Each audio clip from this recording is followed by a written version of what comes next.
move on to rank which Euro quarterfinal matchups will be most entertaining, as we will have some very entertaining matchups at these European Championship. I'm gonna start off with look. I say entertaining. I also mean, when I say entertaining, I'm including the combination of how tight the game will be, how fun the game is, how tight it will be, how big the game is. Not just necessarily like what's the biggest games, because obviously the biggest game is probably Spain Germany, or either Portugal France, but interestingly enough, those are the two games we get on Friday, and then the two games that come on Saturday will be England, Swiss, and Netherlands, Turkey. Okay, I'll go number 4. We're gonna go from fourth, the least entertaining, to the best, or least looking forward to number 1, Netherlands, Turkey. Now, obviously, these are quarterfinal matchups, so we're looking forward to all of these games. But I think Netherlands, Turkey is also very exciting. But I think it's last because I think there is a favorite in this, a clear favorite in this. I think there's a clear favorite in number 3 too. But it's if you look at it from the beginning of the tournament, it's shocking that I will be saying this. But in this one, Netherlands, Turkey, I think there is a clear favorite. No disrespect to Turkey, but I think Turkey rode their luck a little bit to get here. I thought in the group stages, the games that they won in that Georgia game on individual moments of brilliance, and then in that Czechia game, they won going up against a team with 10 men having to chase a win, while Turkey only needed a draw.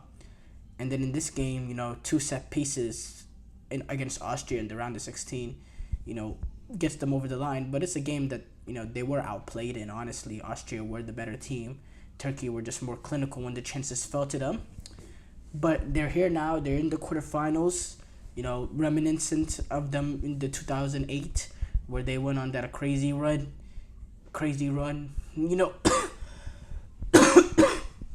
and now they have this opportunity in this game to reach a potential semifinal, going up against the Dutch. Big game, but I think Netherlands were able to kick it off to the next gear in the way that they handled Romania, and I think Netherlands will be able to keep that gear moving against Turkey. I think Netherlands are not going to make the individual defensive mistakes that Austria made on those set pieces. I think Netherlands defensively very, very strong.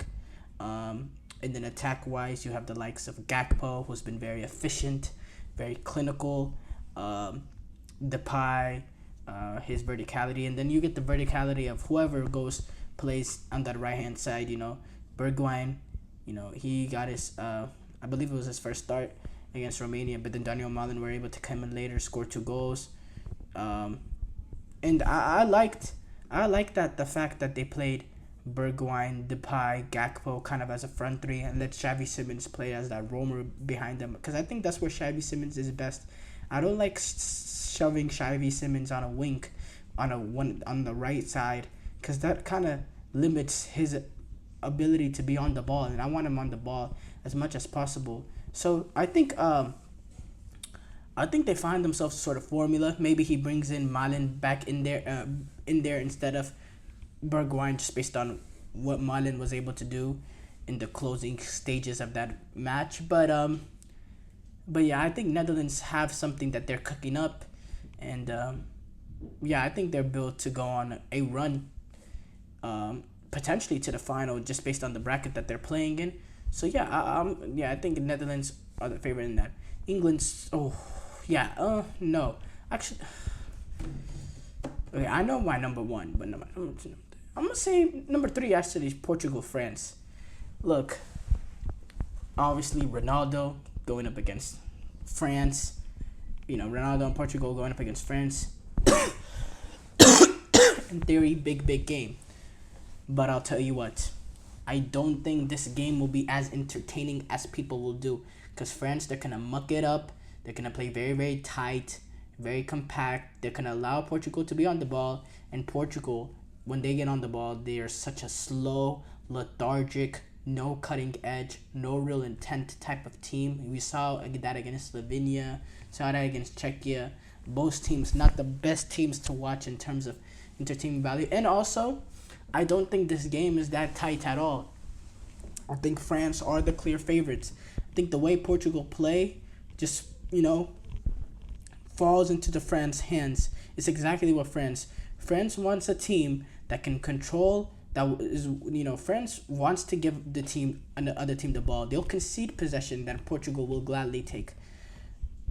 But the problem is Portugal don't have that cutting edge to break down France. They don't have that real quality to break them down. And France, they live for playing against these sort of teams under Deschamps, where they would come in and try to control the ball. And France are going to do what they do best and play in transition and defend very, very well and rely on individual moments of brilliance from some of the brilliantly talented players that they have, not just in their starting 11, but in the squad in general.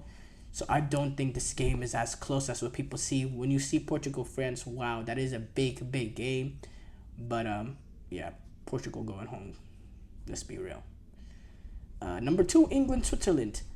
Honestly, for me, there is a clear favorite in this game. It's the Switzerland. When you look at the performances between these two teams, Switzerland have performed much better at this European Championship. If you see Switzerland, they have a pattern of play. They have a way they want to go about it. They have verticality with Ndoye, Vargas, Embolo.